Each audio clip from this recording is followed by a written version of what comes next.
Well, there you have it. Pile poil, as the French say, on point, starting at 5:30 and finishing 20 minutes later on the dot. So going through some of those issues, we had a sense of a lot of the summit. We saw the Venn diagram, how you have the big countries, some of the creditors from the smaller, poorer countries, and how they have to cross over so that they can help financially those smaller countries. I also want to talk about the fact that it got a little personal, but only maybe for a minute or so. President Macron was asked, is this summit, you at the centre of it, a chance to redeem yourself after several years in office? He said, no, we're reinforcing the point on making the planet great again. Let me bring in Oliver Farry. What's your takeaway from that? Well, there was definitely, despite, for all of Emmanuel Macron's talk about like a financial shock is needed in order to combat climate change, he's very much keeping the same players on board. He dismissed any possibility of debt cancellation or a jubilee, which is something that activist groups from the developing countries have been calling for the past 2 decades. He says that's not going to happen simply because if you do that, lenders will stop lending. He would rather like risk to be reduced, to spread it across. He's probably, being from the world of international finance himself, he is probably somebody who is probably more sympathetic and possibly more optimistic with the whole the willingness of hedge funds and various other financial institutions to go along with all this. It may not be the case after all. He also wants to more or less get the more consuming, the more emitting nations, which are the wealthy ones, to pull their weight, particularly with taxes on financial transactions and also on air travel. And he didn't mention there, but it has been touted for this particular summit on shipping as well. As he showed in the diagram there is a sense that definitely richer countries do need to pull their weight, but there's also an undertow as well, which you got the sense that they want to probably continue as they are doing and have their cake and eat it, and maybe try to salve their conscience by paying a little bit more. It may ultimately, on the climate side of things, it may not actually be enough. Interesting. Thomas Friang, there was, from Open Diplomacy think tank, quite combative at times. Emmanuel Macron centering France to say that we are pulling along the rest of the planet, he said, in environmental push. He talked about decarbonisation, but he was asked about, well, hang on a minute, let's cancel the debt for poorer countries. And he said, no, we have to talk about restructuring the debt because ultimately creditors will lose out if they're cancelling this altogether. What did you make of that? I think it's absolutely fair to say that if you say to investors we won't pay back, anyone would put money on the table to finance anyhow. And that's the way I would insist on 3 main takeaways I had from President Macron's speech, an interview he gave. This issue is exactly the same for southern or western or northern countries. We are exactly on the same page on financial issues, and we are facing the same tough challenges. Except let me bring in the fact that one point made by some of the developing countries is that if they go to a big institution like the World Bank, say they want a big loan, the Netherlands will get a far better terms of payback than a Ghana, for example. At this stage, that's true, but this is exactly what it is about, to say there is no north, there should no longer be north versus south in facing this issue of both tackling extreme poverty and climate change, because we have poverty issues in northern countries. We have to cope with a just transition issue.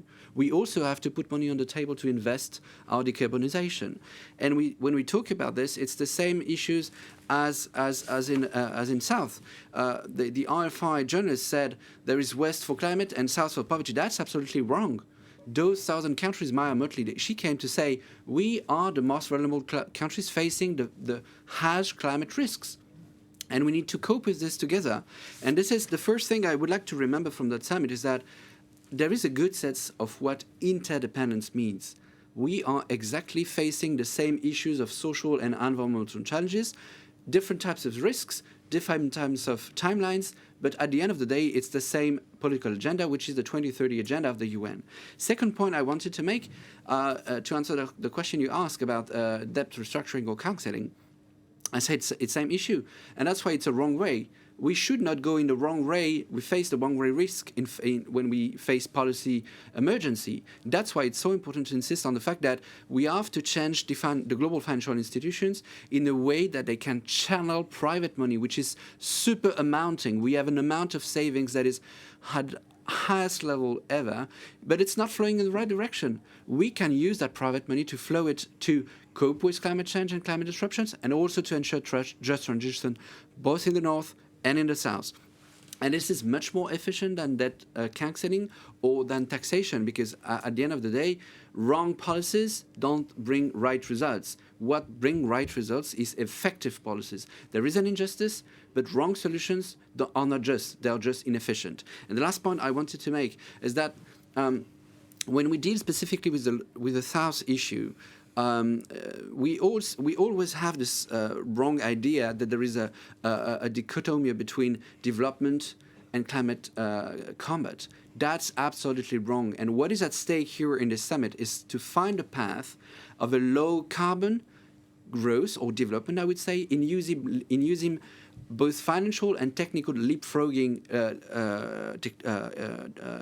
intuitions and innovations, meaning putting money and technology in ways you develop yourself without the whole carbon trajectory that the northern countries had had. This is possible. This is what we're doing with Senegal, with South Africa, and other countries. And this is exactly the way forward in ensuring both development and respect for the environment. Thomas, food for thought. Let's bring in and go back to the beautiful palace, the former site of the Stock Exchange of Paris, and speak to Catherine Norris Trent, our correspondent. Watching that, combative at times. The elephant in the room, Banco's ghost, if you will, as well, the lack of Russia being there. He was asked about that. How can a major player on an oil and gas level not be there? What did you make of his response? Yeah, that was really interesting, wasn't it? Because you got a sense of some of the really complex geopolitics behind this as well. We're saying everything is interlinked, basically, at this summit. That's been one of the main messages coming through in the past day and again this morning. So we've been talking about, biodiversity, climate change being linked with economic development. But of course, geopolitics is there. And that's something that really came through very strongly in that interview. It's a difficult one, isn't it? Because Emmanuel Macron is not going to invite a delegation from the Russian government to Paris, given the political situation and given France's, very outspoken support for Ukraine and Volodymyr Zelensky. But can you ignore that elephant in the room? Well, he says that, you go through the multilateral systems, the BRICS and things which do involve Russia, and you treat it like that. I think people will have a bit of scepticism about that, and long term, of course, you need all the major players on the world stage engaged in the fight against climate change. So that's something that will probably move going in the years forward as we see what happens with Russia's invasion of Ukraine. But it's a tricky point. I thought it was really interesting when he touched again on Russia's involvement in Africa, because people looking at this summit have been saying, sure, Macron can be sincere on economic development, on fighting climate change. It's clear that he really wants to advance the agenda on those, but he's also looking at the geopolitical situation in Africa. France's traditional kind of zone of influence, if you like, in Francophone Africa, well, that's been receding.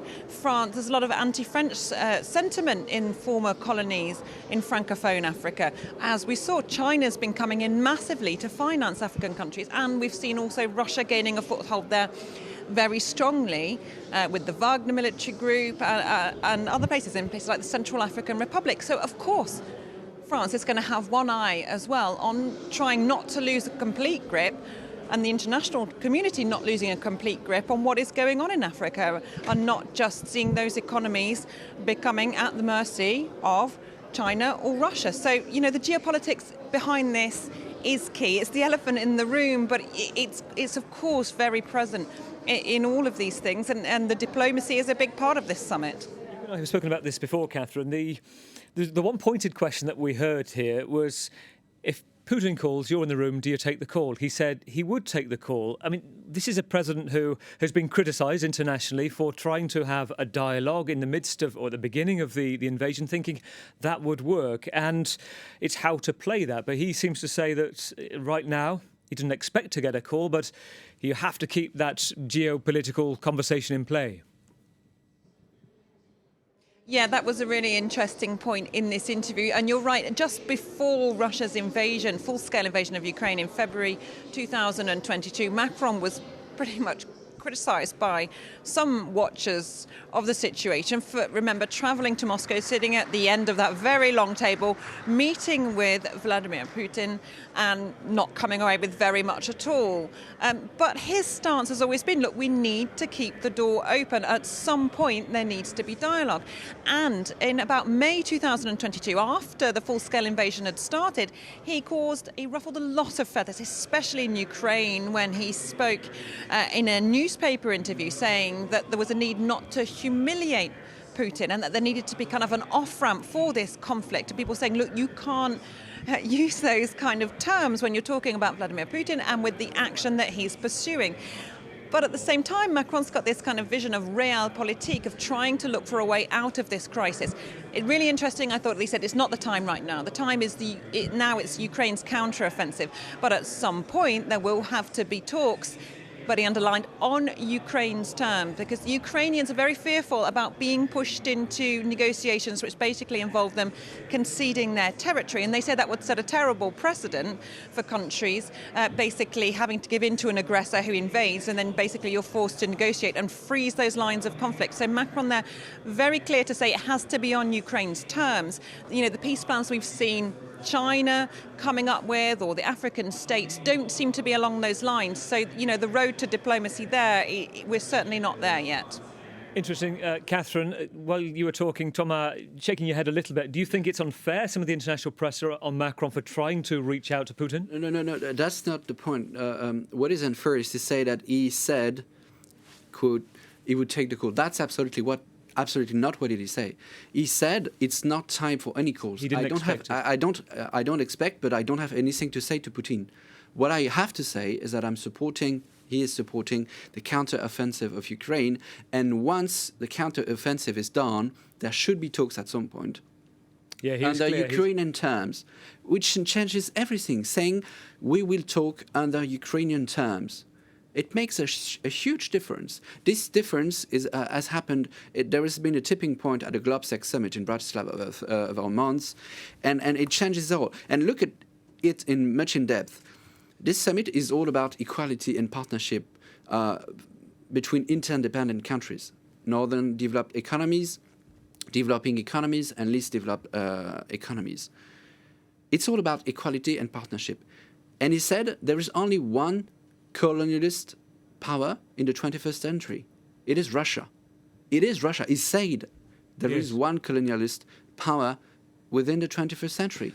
And he said it so because this country is not invited, because he is a permanent member of the UN Security Council.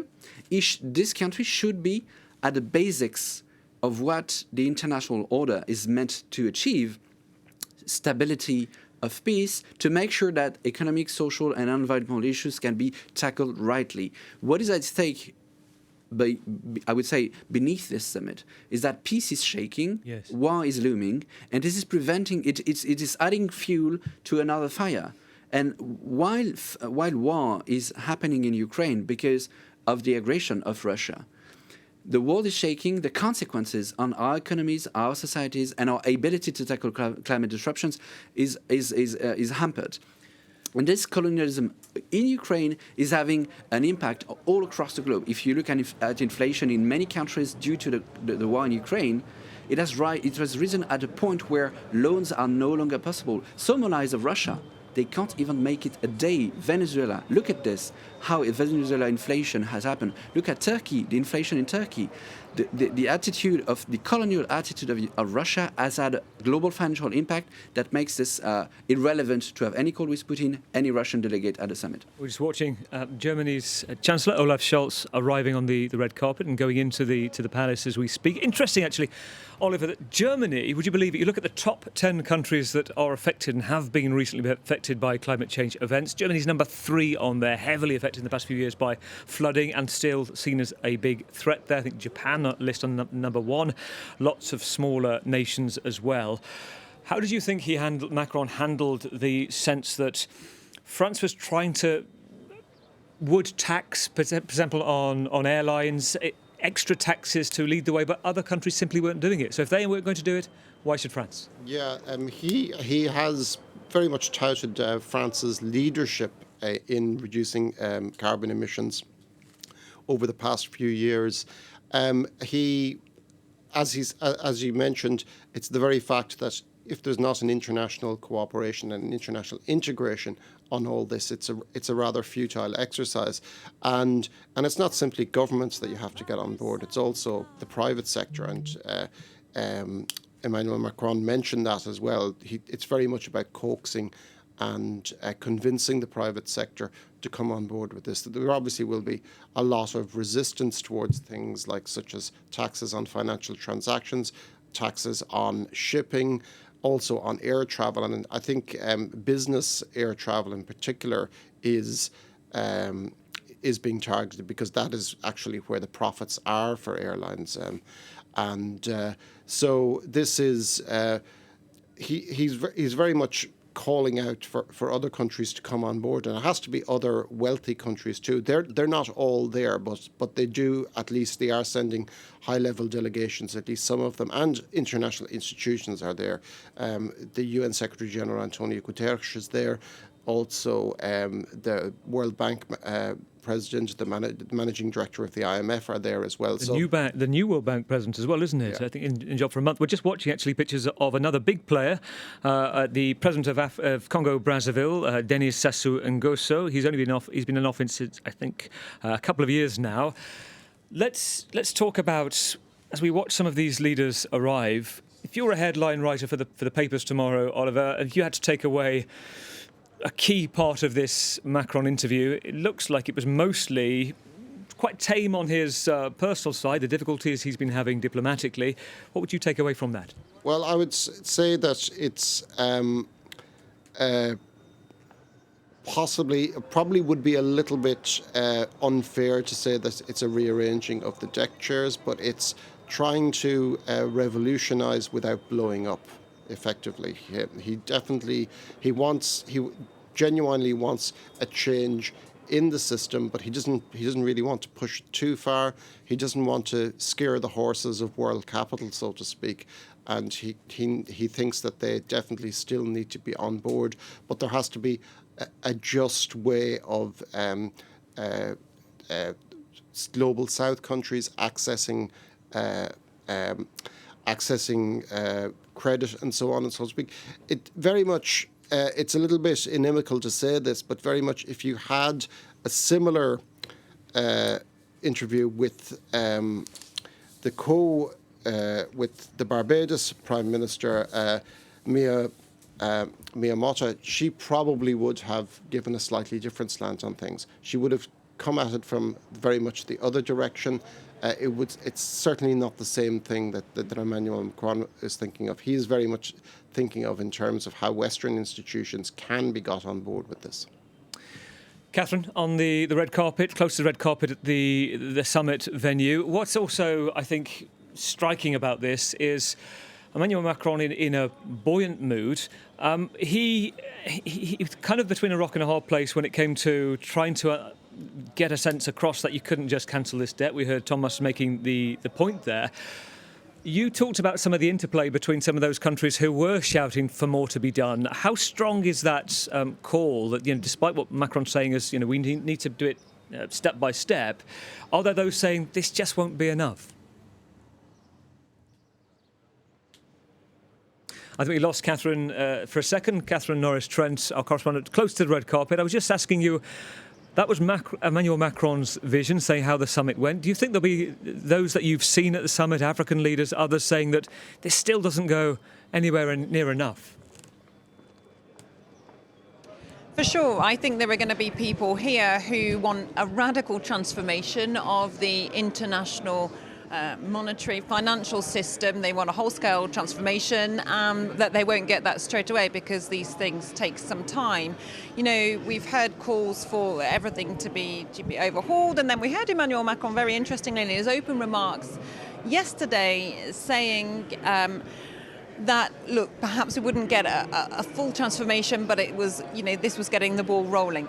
I'm sure there are some here who think that hasn't gone far enough. And as we were saying earlier with the president of Chad, after one of these round tables, picking up the microphone again and calling for the debt to be unilaterally cancelled. Emmanuel Macron, you just heard him there in that interview saying that is not an option that's on the table at the moment, saying that it's an issue of credibility, that if you just cancel debt, then no one will ever loan to you again. So for sure there are going to be people who are saying this is not going far enough, and definitely some saying it's not going fast enough. Others, though, saying, look, we're making progress, we're holding these talks, we're getting the political impetus going, we're getting things moving, and this is how these things work. They do take time. There was a perhaps not so subtle statement from Emmanuel Macron, Catherine, about the UK, saying that some European countries are even still opening coal mines. Absolutely, a little dig at the neighbour, and that raised a lot of eyebrows in the UK as well, didn't it? So while you've got disagreements here at this summit, of course we've got disagreements between Western nations on the way forward there. And remember, going back to the Trump years in the US, there he was all talking about getting coal going again and getting the coal mining regions of the US going.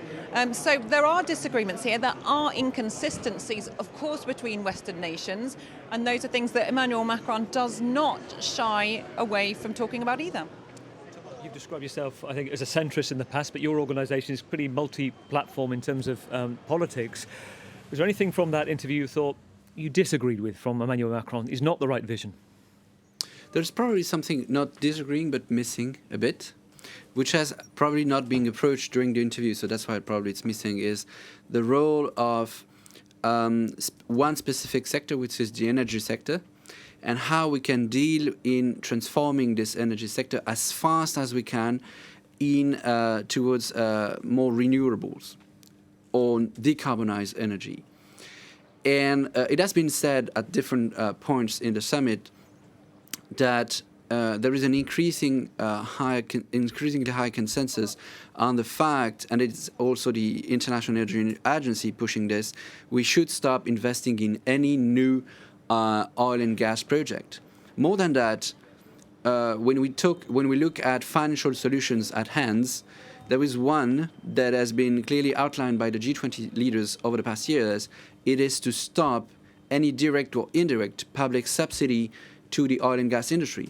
And if you look at the figures, the IMF surveys that is this direct and indirect subsidies to the oil and gas industry amounts for, look at the figure, $5,400 billion a year.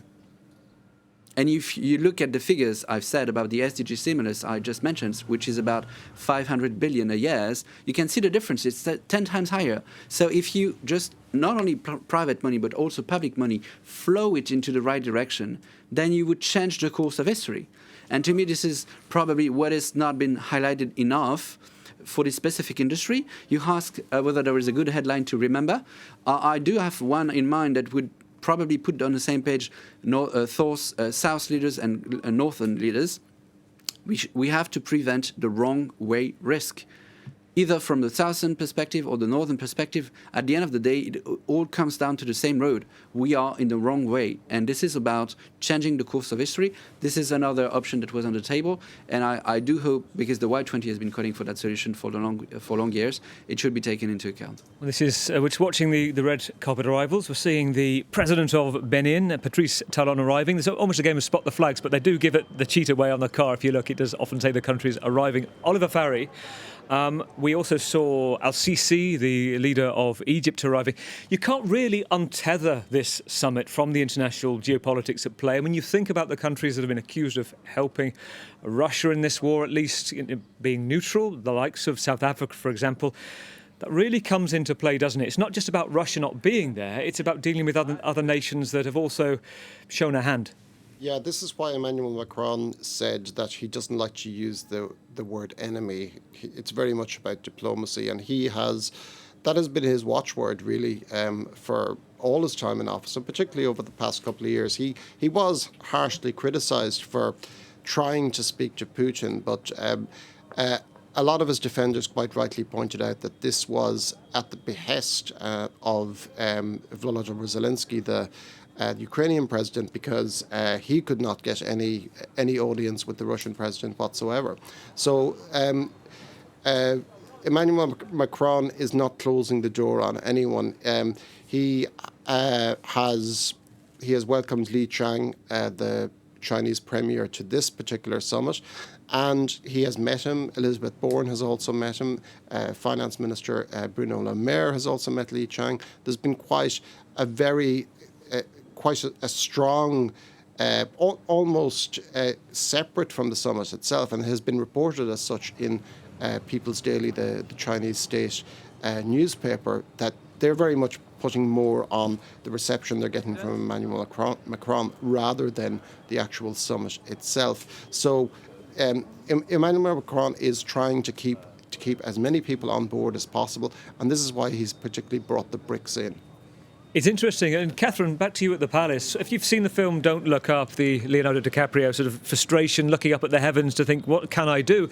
If you step back from this, you have Antonio Guterres, the head of the United Nations, the Secretary General, saying that it's all well and good, even post-Paris 2015 climate agreement, but actually it's pitiful what's happened in the 8 years since. We are hurtling towards climate disaster. In the meantime, they're talking about changing things financially to help the poorer nations, ticking along towards the next summit. Well, the next COP summit is in the UAE, to which one of the host runs the state oil companies. This is very complicated. It's hardly let's take action now, is it? No, but I guess the nuts and bolts of getting things done are rather complicated. And yet, you're right, there is this sense of deja vu, because every summit we hear people saying we need to do more, the time has come, we need to move faster, and global temperatures keep on rising. So it is extremely frustrating, and I can understand why members of the public get frustrated as well, because we hear the climate warnings, we see the examples of extreme weather, we see the leaders coming together and agreeing with warm words that they need to do more about it, and yet it's very, very complicated to get these things done. And I think what Emmanuel Macron would say is that this is what this summit is about. It's about getting down to brass tacks, the nuts and bolts of it all, and saying, right, in order to invest in wind farms in Africa, in order to get private finance there, we need to do something about the massive interest rates that they would pay on such an investment because of the risk involved. So let's get the World Bank and the IMF to financially take on some of that risk. So it can appear frustrating. It can appear that we're hearing the same messages again and the time is rolling on.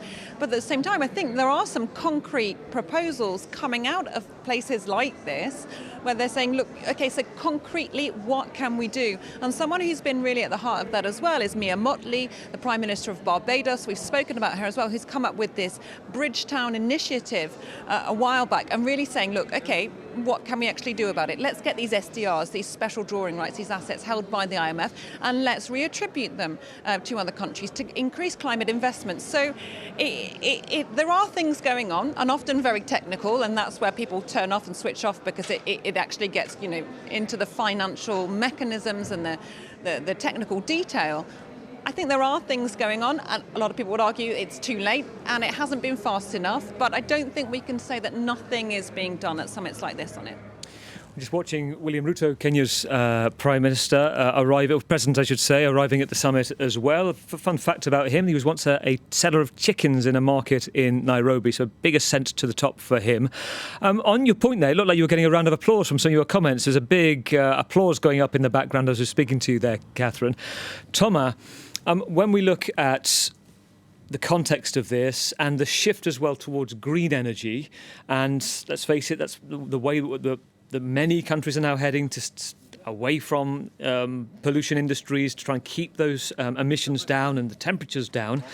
There's also a dark side of that too, isn't there? There's talk, localized pollution. Where do you stand on where that transition's going? Well, carbon, lithium, we need it for our electric vehicles, our mobile phones. Yeah, sure. The very interesting, I think, at stake at the summit is how you can innovate in policy making to achieve exactly what you just said. I said that there is a good way to achieve this in not opposing economic development and fighting climate change. in using what you call leapfrogging initiatives. This is having a low carbon development trajectory that actually computes three types of factors.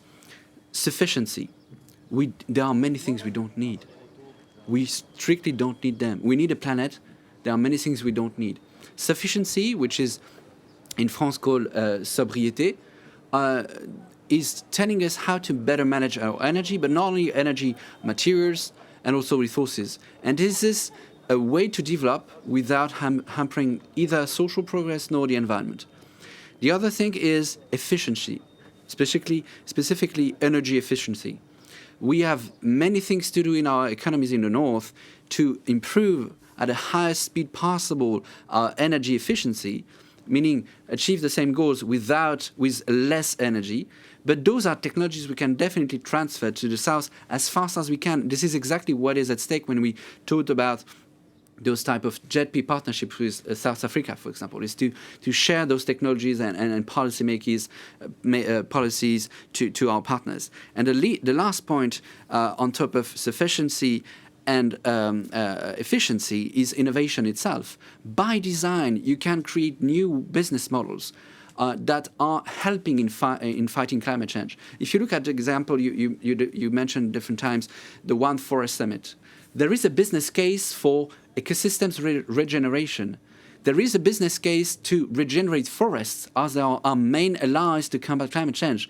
There is a business case for nature-based solutions. If you invest in nature, in oceans, in forests, then you put money on where are the most effective solutions to both generate revenues for local people and to tackle global environmental issues.